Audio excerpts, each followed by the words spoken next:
ڈاکو ہے، زانی ہے، قاتل ہے، انہوں نے لکھا اس کی امید ہوتی ہے کہ وہ توبہ کر لے، لیکن بدعتی کی امید ہی نہیں ہوتی کہ وہ توبہ کر لے۔ مسئلہ سمجھو، بات تمہیں ضرور کرنی لگے گی، سخت بات ضرور لگے گی، لیکن اندر شرک کی صفرا ہے، جب تک توحید کی ضرب نہ لگے نہیں نکلتی۔ اس لیے یہ نہ کہنا نہ قیامت میں جی ہمیں تو مسئلے کا جی پتہ کوئی نہیں تھا، یہ نہ کہنا، ورنہ قیامت کا دن ہوگا، اللہ کی دربار ہوگی اور ہم عرض کریں گے مولا تیرے کعبے میں بیٹھ کے ان کو بتایا تھا کہ توحید کیا ہے اور شرک کیا ہے، سنت کیا ہے اور بدعت کیا ہے، یہ نہ ماننے پھر یہ ہمارے ہاتھ میں نہیں، ہماری ذمہ داری ہے کہ دین کی بات پہنچا دیں۔ اب جناب سمجھے کیا لکھا ہے علماء نے کہ زانی زنا سے توبہ کر سکتا ہے، کتنی طوائفیں ہیں جن کی زندگی زنا میں گزر گئی، توبہ کر گئی، اور شرابی رات دن نشے میں رہنے والا بھی توبہ کر سکتا ہے، ڈاکو بھی توبہ کر سکتا ہے۔ کتنے ڈاکو ہیں جو اللہ کے ولی بن گئے، کتنی زانیہ عورتیں ہیں جو اولیاء اللہ بن گئی، کیونکہ توبہ کے بعد یاد رکھو 70 سال زندگی گناہ میں گزر جائے، ایک دفعہ سر ڈال کے اللہ کے آگے رو پڑے اور کہے مولا توبہ، اللہ فرماتا ہے جاؤ معاف کیا۔ یہ نہ سمجھو ابھی توبہ کا دروازہ کھلا ہے، توبہ کا دروازہ بند ہو جائے گا کب؟ جب سورج مشرق کے بغیر مغرب سے نکلے گا، اس کے بعد توبہ کا دروازہ بند ہو جائے گا، پھر توبہ منظور نہیں ہوگی۔ یا بندہ جب مرنے لگے اور سکرات لگ جائے اور گرگرا ہو جائے، یعنی پانی ڈالو تو اندر نہیں جا رہا ہے، اس وقت بھی توبہ کا دروازہ بند ہو جاتا ہے، ورنہ ساری زندگی گناہوں میں گزر جائے، اللہ نہ کرے، اللہ رحمت کرے اور بندہ توبہ کے لیے آ جائے، اللہ فرماتے ہیں کہ اے میرے ملائکہ آج دیکھو یہ بھٹکا ہوا بندہ، آج اس کو بھی پتہ چل گیا ہے کہ میرا بھی کوئی رب ہے بخشنے والا، یہ میرے دروازے پہ آ گیا، توبہ کر لی، میں نے معاف کر دیا۔ اچھا اب سمجھے جناب، یعنی زانی کی توبہ ہو سکتی ہے، امید ہے، شرابی بھی شراب سے توبہ کرے، امید ہے، ڈاکو قاتل چور توبہ کرے، امید ہے، لیکن علماء نے لکھا بدعتی کی توبہ کی امید بھی نہیں ہے، صرف یہ ہے کہ اللہ راضی ہو کے اس کو بدعت سے نکال دے تو وہ قادر ہے۔ وجہ کیا ہے؟ وجہ سمجھو، زانی زنا کرتا ہے لیکن زنا کو اچھا، شرابی شراب پیتا ہے لیکن جب نشہ نہ ہو آپ کہیں یار بری بات ہے کہ یار دعا کرو میں مصیبت میں ہوں اللہ مجھے بچا لے، وہ بھی اس کو اچھا نہیں سمجھتا۔ چور ہے، ڈاکو ہے، ڈاکے مارے گا، پندے مار ڈالے گا، جب علیحدہ ہوگا آپ ذرا نصیحت کریں گے، کہے گا جی دعا کرو، بات تو واقعی بری ہے، کسی بندے کو مارنا۔ اور بدعت والا بدعت کو دین سمجھتا ہے، بدعت کو محبوب کی رضا سمجھتا ہے، اللہ سے درجات کی بلندی سمجھتا ہے، جب وہ اچھا سمجھتا ہے تو اچھی چیز کو کیوں چھوڑے؟ اس کے نزدیک تو بری چیز ہے نہیں کہ وہ توبہ کرے، آدمی بری چیز سے توبہ کرتا ہے کسی اچھی چیز سے۔ ایک آدمی قبروں پہ پھول چڑھانے کو دین سمجھتا ہے، ایک آدمی محرم کی 10 تاریخ کو ماں باپ کی قبروں پہ جا کے دال ڈالنے کو دین سمجھتا ہے، ایک آدمی 7 جمعراتوں کو دین سمجھتا ہے، 11ویں شریف کو دین سمجھتا ہے، وہ دین سے توبہ کیسے کرے؟ اس لیے اس کے لیے دعا کریں کہ اس کو اللہ ہدایت، کہ اس کو سمجھ آئے کہ میں کیا کر رہا ہوں۔ اسی لیے قرآن کہتا ہے کہ بعض کافر ایسے ہوتے ہیں یحسبون انہم یحسنون صنعا، اللہ فرماتا ہے وہ بدبخت یہ سمجھتے ہیں کہ ہم تو اچھا کام کر رہے ہیں، ہم تو بہتری کر رہے ہیں، ہم جو بتوں کی پوجا کر رہے ہیں یہ بھی اچھا کام ہے۔ ہندو سے پوچھو وہ بھگوان کی عبادت کو اچھا کام سمجھتا ہے، برا نہیں سمجھتا۔ دیوی دیوتا پہ پھول چڑھاتا ہے، بنتی کرتا ہے، ہاتھ باندھ کے ان کے پتھروں پہ گرتا ہے اور دماغ میں بیٹھا ہوا ہے کہ بھگوان تو پتھر کا نہیں ہے لیکن یہ پتھر تو بھگوان کا ہے۔ اس کے دماغ میں یہ بات بیٹھ چکی ہے کہ بھگوان پتھر کا نہیں ہوتا، بھگوان لکڑی کا نہیں ہوتا، بھگوان پانی کا نہیں ہوتا، لیکن یہ سب کچھ ہے تو اسی بھگوان کا۔ جب ہم ان کی بنتی کرتے ہیں تو اصل بھگوان راضی ہو جاتا ہے، اسی دھوکے میں ساری زندگی کفر و شرک میں مر جاتا۔ اس لیے یاد رکھے کہ بدعت کا معنی کیا ہے، اور بعض لوگ اللہ نہ کرے اپنی بدعتوں کو حجت بنانے کے لیے کہتے ہیں کہ دیکھو جی تراویح ایک امام کے پیچھے حضرت عمر نے شروع کی ہے، اور اس کے بعد انہوں نے فرمایا کہ نعم البدعۃ، یہ بھی تو ایک اچھی بدعت ہے۔ تو اب یاد رکھو جب اللہ کے نبی نے کہہ دیا کہ میری سنت اور میرے خلیفہ، میرے خلفائے راشدین کی سنت، تو حضرت عمر کا طریقہ تو سنت ہے، وہ بدعت ہو نہیں سکتا، اس کو تو سنت میرا مدنی فرما گئے ہیں۔ اور اسی لیے ایک آدمی، ایک روایت میں ہے، ایک عورت آئی میرے آقا محمد مدنی کی خدمت میں صلی اللہ علیہ وسلم۔ وہ عورت بڑی سمجھدار عورت تھی، عرب کی عورتیں بھی بڑی سمجھدار تھیں، ہماری طرح کی عورتیں نہیں کہ نہ دین کا پتہ ہے نہ خدا رسول کا پتہ ہے۔ کتنی بیٹیاں ہیں جن کو اتنا بھی پتہ نہیں حیض میں آ کے عمرے کر لیے، کتنی عورتیں ہیں، کتنی مرد ہیں آ کے پوچھتے ہیں میری عورت کو حیض ہے جی، حرم آ سکتی ہے؟ تو اللہ کے بندے تجھے عقل نہیں، تیرے ملک کی مسجد میں دی جا سکتی تو خدا کے کعبے میں کیسے آ سکتی ہے؟ اگر تیرے ملک کی مسجد میں جانا منع ہے تو محمد کی مسجد میں جانا کیسے جائز ہے؟ اتنا بھی آدمی کو پتہ نہیں ہے۔ اللہ تبارک و تعالیٰ معاف فرما دے۔ اب دیکھے عورت آئی، اس نے آ کے پوچھا کہ یا رسول اللہ صلی اللہ علیہ وسلم، جب نام آئے کیا کہا تھا؟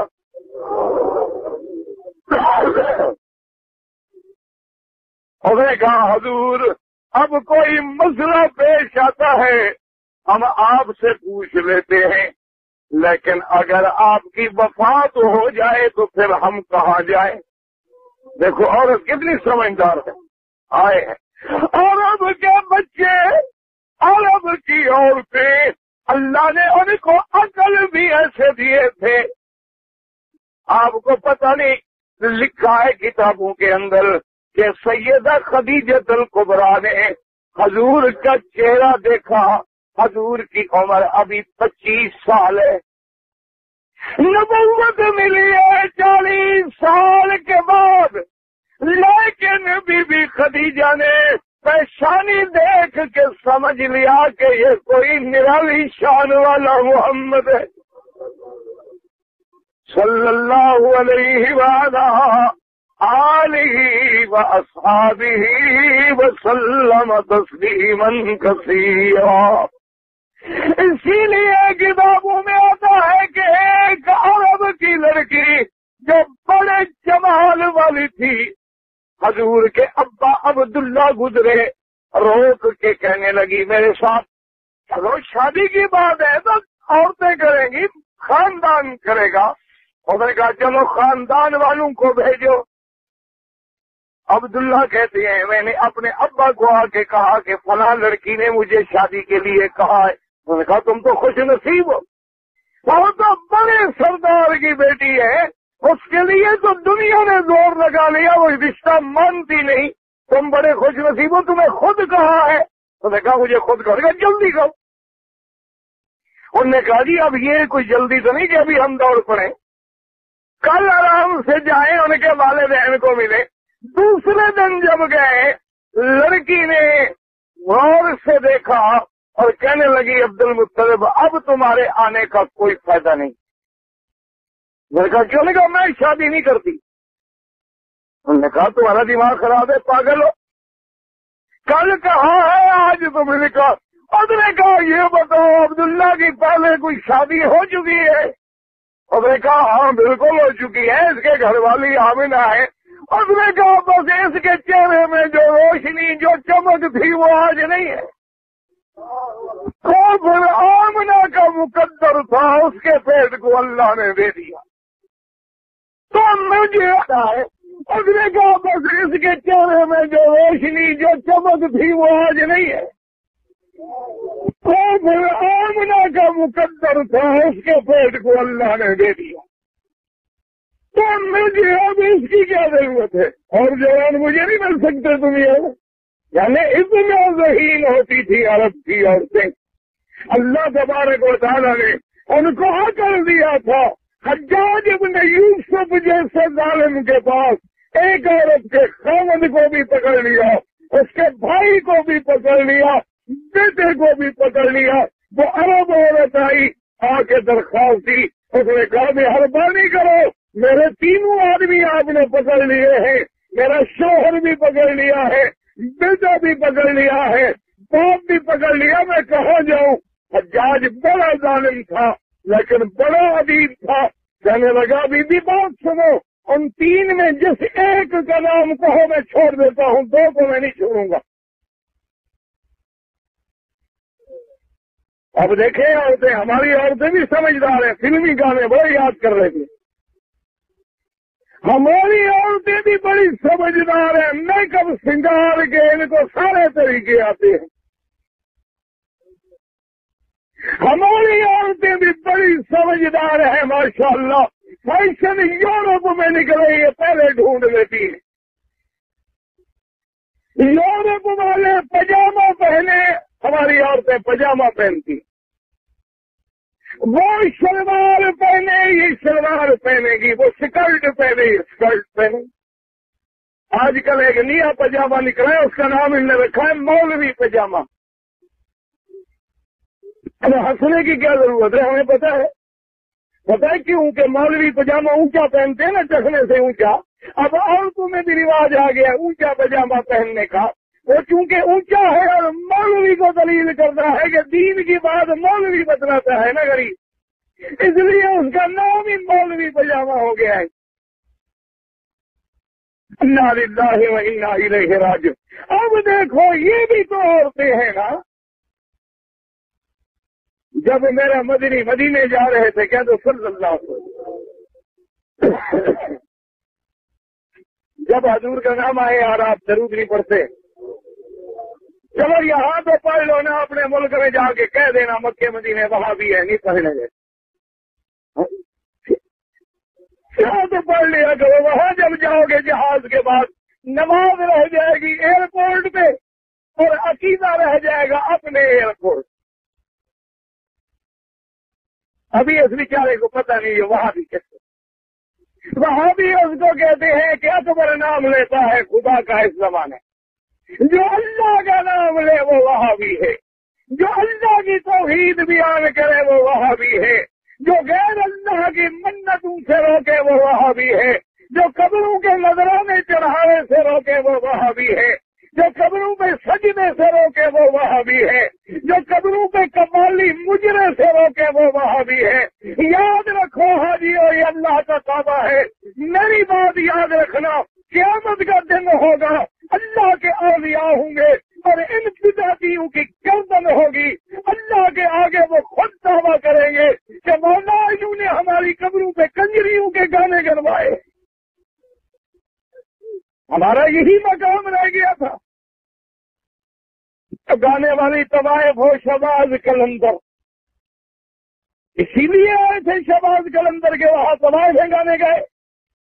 اسی لیے آیا تھا خواجہ فرید کے اس کی کافیاں جو ہے وہ فلم سٹار اور طوائفیں گائے. یاد رکھو اللہ نے توحید والوں کو مسجد دی یا کسی بلی کی مزار دی، وہاں قرآن و حدیث کے دمدمے گونج گئے. اور جہاں تجھے ڈیرا ملا تم نے مجرے کرائے، تم نے گانے کرائے، تم نے شرک سے لگوائی، تم نے شرک کے دروازے کھول دیے. ہمیں کوئی ضرورت نہیں، قیامت میں بلی تیرے مدعی ہوں گے، تیرا گرفتار. اگر نہ کرو ہمیں کیا ضرورت ہے دعویٰ کرنے کی؟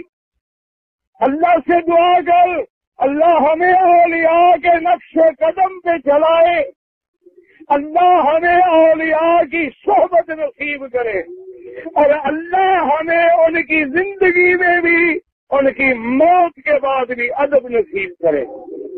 اولیاء اللہ نے ساری زندگی قرآن پڑھایا. ایمان سے کہو معین الدین چشتی نے 90,000 ہندو کو کلمہ پڑھا دیا اور تم نے مسلمانوں کو گمراہ کر دیا. اکیلا معین الدین، سب کہہ دو رحمت اللہ. چشتی رحمت اللہ علیہ حضرت تشریف لے گئے، اکیلے ہیں، پاؤں میں لکڑی کے جوتے ہیں، کوئی دولت نہیں، کوئی جائیداد نہیں. اللہ کے کلمے کی ضرب سے 90,000 کو مسلمان کر دیا. امام احمد ابن حنبل نے ہزاروں کو مسلمان کر دیا. نظام الدین اولیاء نے ہزاروں بگڑے ہوئے مشرکوں کو موحد بنا دیا. عبد القادر جیلانی نے لاکھ بدعتوں کو مٹا دیا، رفض کو مٹا دیا، توحید کا نعرہ بلند کیا. لیکن تم نے ان کی قبروں کو اڈے بنا دیا شرک کے، تم نے سجدہ گاہے بنا دیا. اور میرے نبی کی دعا سن لیں اور حدیث سن لیں، فرمایا لعن اللہ الیہود والنصارى اتخذوا قبور انبیائہم مساجدا. آپ نے فرمایا اللہ یہود و نصارہ پہ لعنت کرے جنہوں نے انبیاء کی قبروں کو سجدہ گاہ بنا دیا. اور میرے مدنی نے دعا کی، اللہم، اس کی دعا ہے کیا دو نا محمد الرسول اللہ. حضور کا نام لیتے ہوئے سینے میں ٹھنڈک نہیں پڑتی؟ کس سے دعا کی؟ ہاں جی، طواف جو کیا حضور نے وہ کس سے دعا کی؟ عرفات میں کس سے دعا کی؟ نبی خدا سے مانگے، تم نبی سے مانگو. یہ بھی کہیں فرما دیا حضور نے کہ اچھا میں تو مانگوں گا خدا سے، تم مجھ سے مانگنا. اچھا ایمان سے کہو ہر اذان کے بعد میرے مدنی نے کیا حکم دیا؟ جب اذان ہو جائے کیا کرو؟ جب اذان ہو جائے کیا کرو؟ بھائی اچھی طرح بتاؤ، ڈرتے کیوں؟ صرف دعا نہیں ہے نا، بھولے ہوئے نا مسئلہ. اذان کے بعد پہلے درود پڑھو. اب وہابیوں کو درود یاد ہے، عاشقوں کو بھولا ہوا ہے. اذان کے بعد پہلے درود پڑھو. درود پڑھنے کے بعد کیا دعا کرو؟ اللہم رب هذه الدعوة القائمة آت محمد الوسیلۃ وابعثہ مقاما محمودا. حضور نے فرمایا جو شخص میرے لیے یہ دعا کرے گا میں قیامت میں اس کی شفاعت کروں گا. اچھا حضور نے کیا فرمایا کہ میرے لیے دعا کرو یا مجھ سے دعا کرو؟ ہاں جی، یا ہر اذان کے بعد حکم ہے زندگی میں ایک دفعہ؟ کیا وجہ تھی؟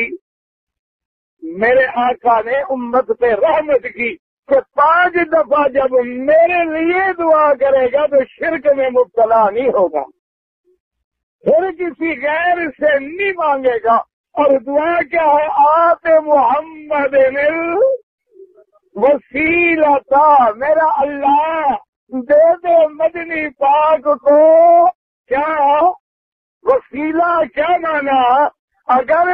وسیلہ پکڑنا جائز ہے تو دعا کی کیا ضرورت ہے؟ سمجھو مسئلے کو، مانا یہ ہے کہ وسیلہ جنت میں ایک مقام ہے، اور وہ مقام سب دنیا کے نبیوں سے بھی اونچا ہے۔ حضور نے فرمایا تم میرے لیے اس کی دعا کرو، حالانکہ ہمارا ایمان ہے کہ اس مقام کا اللہ وعدہ بھی کر چکے ہیں، اور اس مقام پہ میرا مدنی ہوگا اور کسی کو بھی نہیں ملے گا۔ اس لیے بعض روایات میں ہے الذی وعدتہ، کہ میرا اللہ وہ مقام جس کا آپ نے میرے مدنی سے وعدہ بھی کر لیا ہے، اور آپ وعدے میں کبھی خلاف بھی نہیں کرتے، وہ مقام بھی نبی کا۔ ایک تو ہمیں اپنی شفاعت کے لیے رستہ دیا کہ تم میرے لیے مانگو، میں اللہ سے قیامت میں تمہارے لیے شفاعت کروں گا، تاکہ امت کو شفاعت کا ذریعہ ملے۔ اور دوسرا عقیدہ بنے کہ نبی سے نہیں مانگنا بلکہ اللہ سے نبی کے لیے مانگنا ہے۔ مدینے میں بھی جا کے نبی سے نہیں مانگنا، روزے پہ بھی جا کے آقا سے نہیں مانگنا، بلکہ کیا کہنا، اللہ تو نے اپنی رحمت سے ہمیں مدنی کا سلام نصیب کیا ہے، قیامت میں حضور کی شفاعت بھی نصیب فرما۔ مانگنا کس سے ہے؟ کیونکہ شفاعت کی اجازت کون دیں گے؟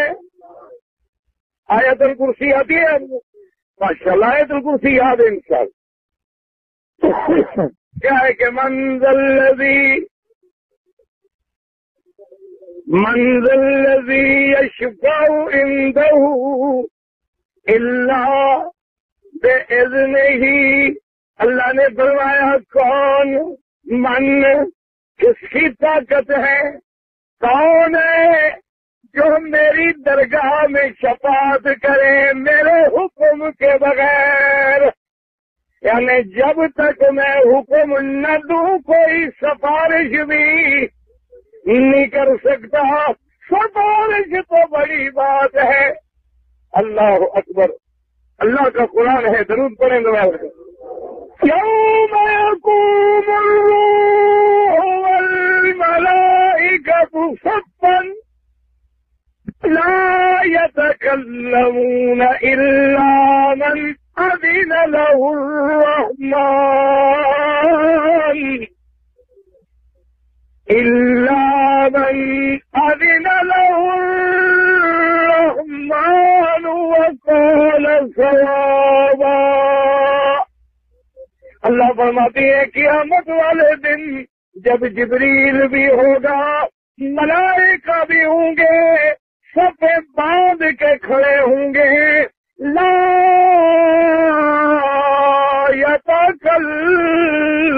یتکلمون، وہ کلام بھی، وہ بول بھی نہیں سکیں گے مگر وہ جن کو رحمان اپنی رحمت سے بولنے کی اجازت دے۔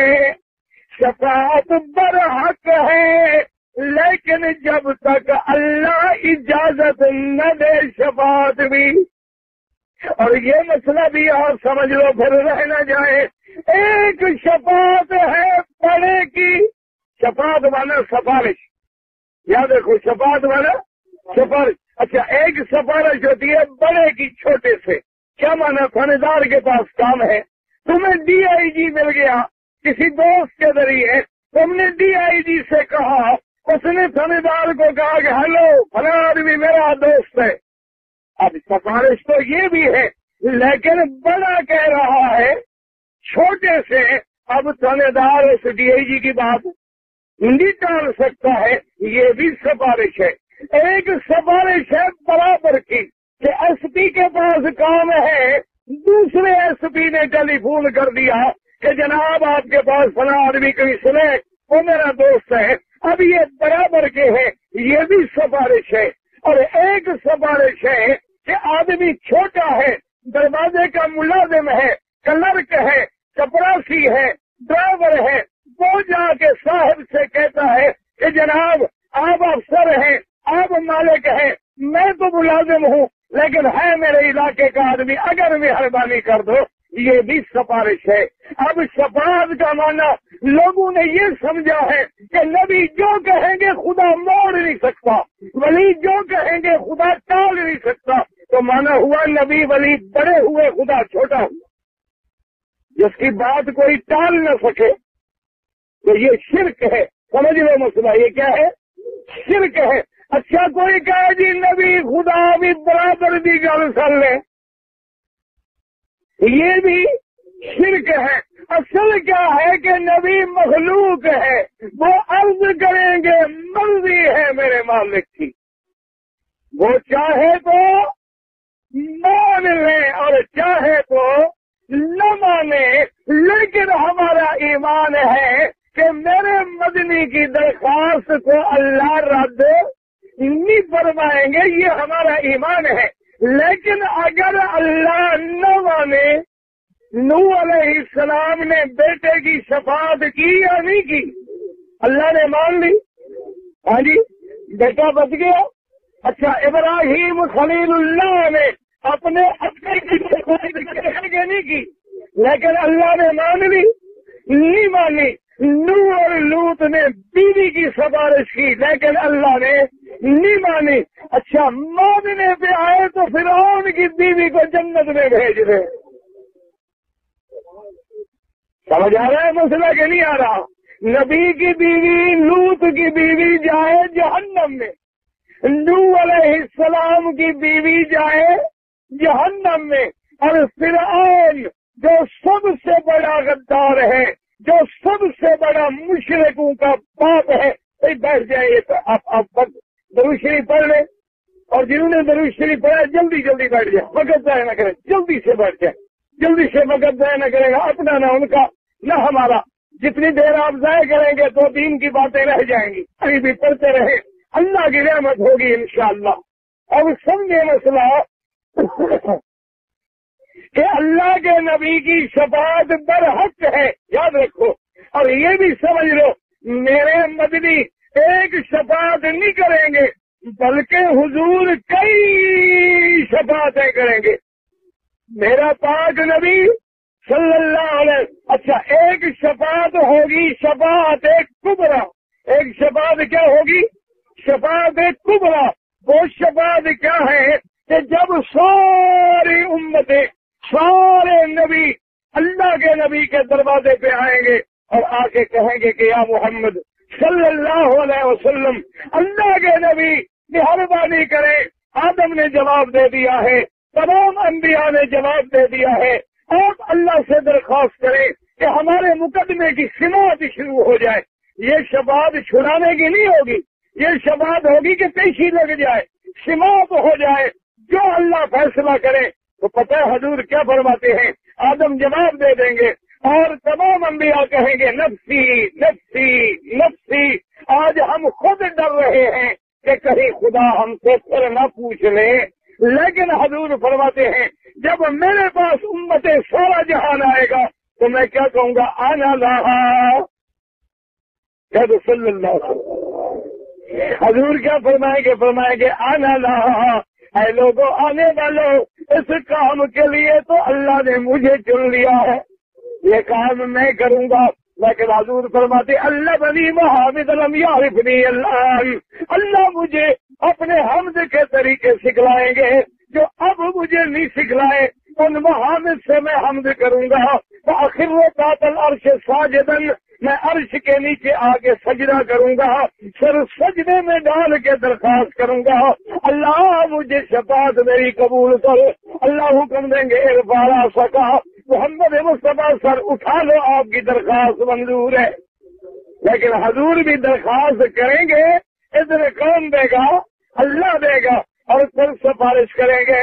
یہ سفارش تو ساری کائنات کے لیے ہوگی، اور پھر سفارش کریں گے اپنی امت کے لیے، جو امت کے گناہگار جہنم میں رہ جائیں گے۔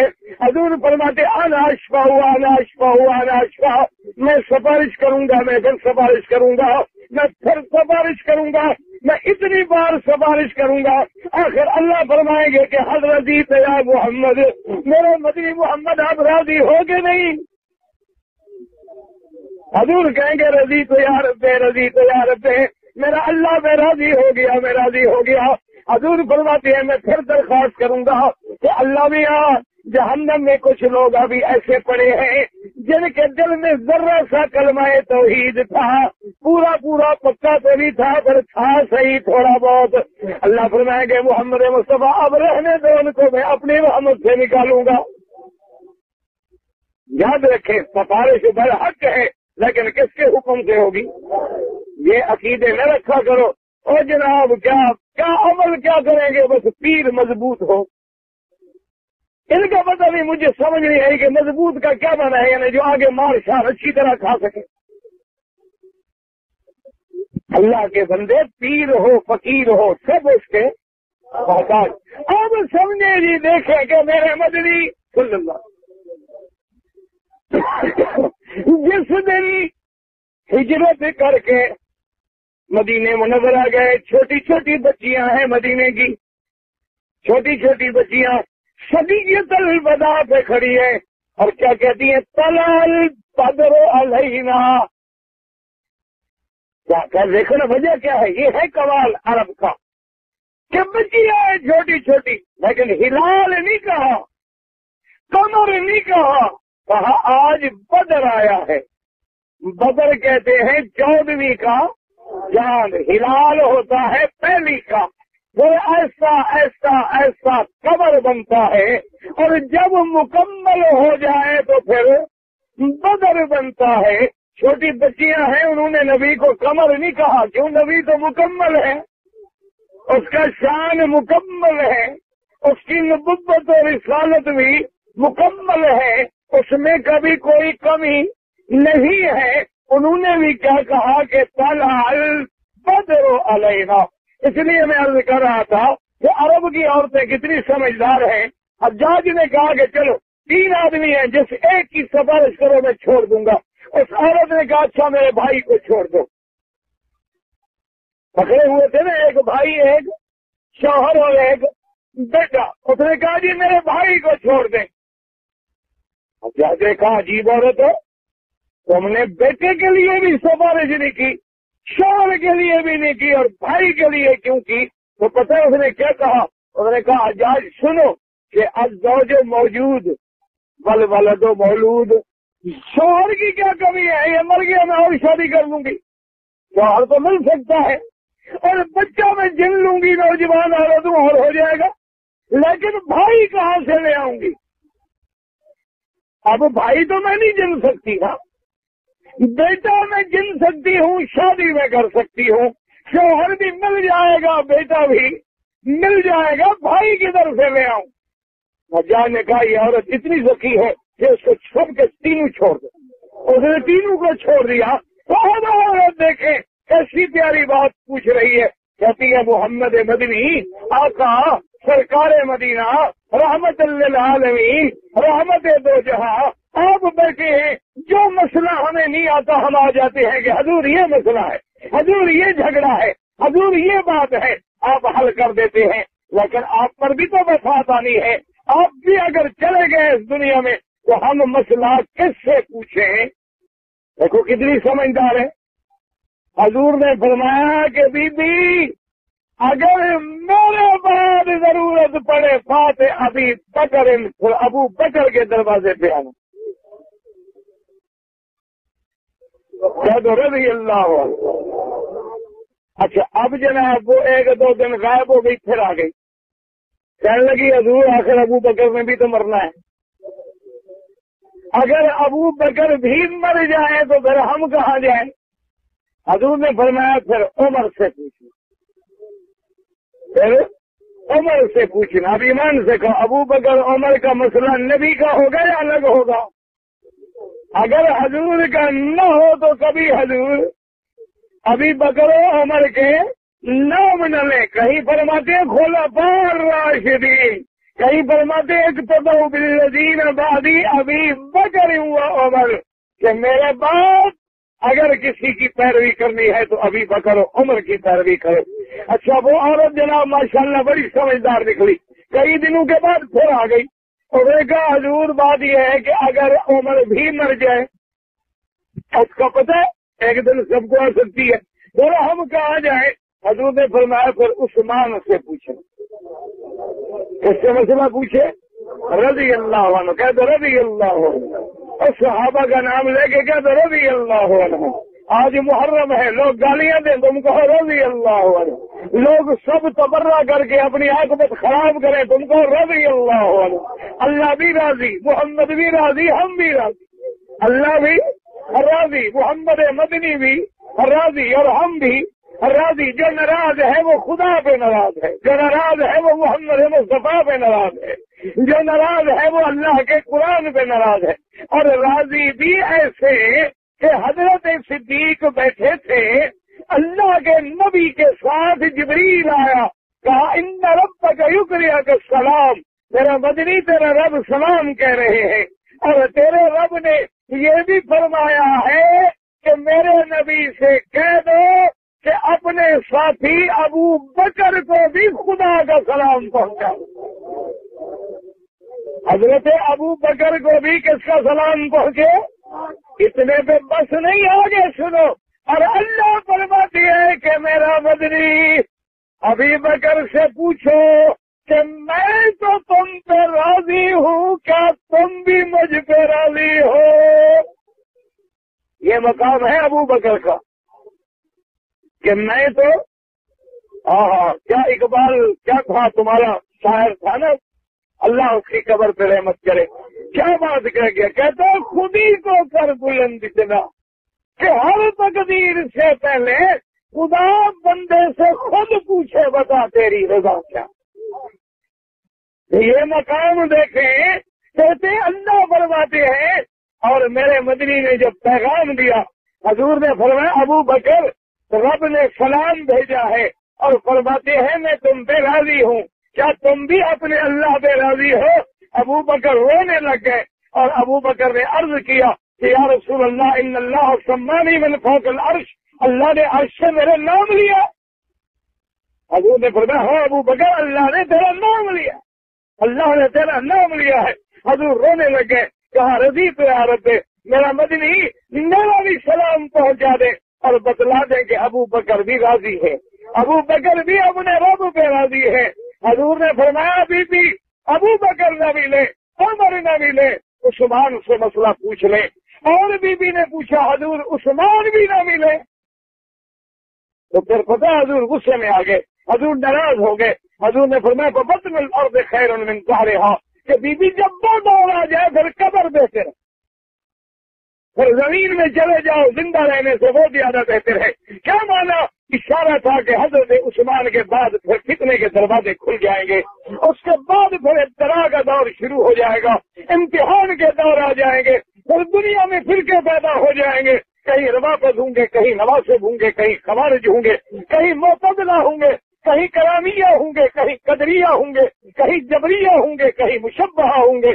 یہ سارے فرقے ضالہ ہیں. دعا کر اللہ ہر گمراہی سے بچا کے ہمیں محمد کے دین پہ رکھے صلی اللہ علیہ وعلی آلہ وصحبہ وسلم تسلیما کثیرا کثیرا.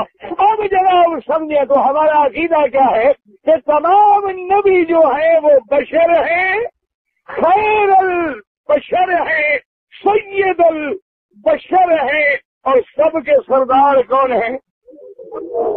کہہ دو محمد، اور نام کے ساتھ اور کیا پڑھنا ہے؟ لیکن یاد رکھو میرا مدنی اپنی اماں کے پیٹ میں رہا ہے جیسے ہر بچہ رہتا ہے، لیکن شان نرالی ہے کہ بی بی کہتی ہے ابھی حضور میرے پیٹ میں تھے، میں گزرتی تھی تو سلام آتے تھے. اور یاد رکھیں ہمارے بچے پیدا ہوں تو ہمارے لیے تکلیفوں کا باعث ہوتے ہیں. یہ شان والا بچہ ہے کہ پیدا ہو تو کیسر و کسرا کے محل ہل جائے. اور یاد رکھیں ہمارے چھوٹے بچوں کو بھی دین کا پتہ نہیں، بڑے بچوں کو بھی دین کا پتہ نہیں۔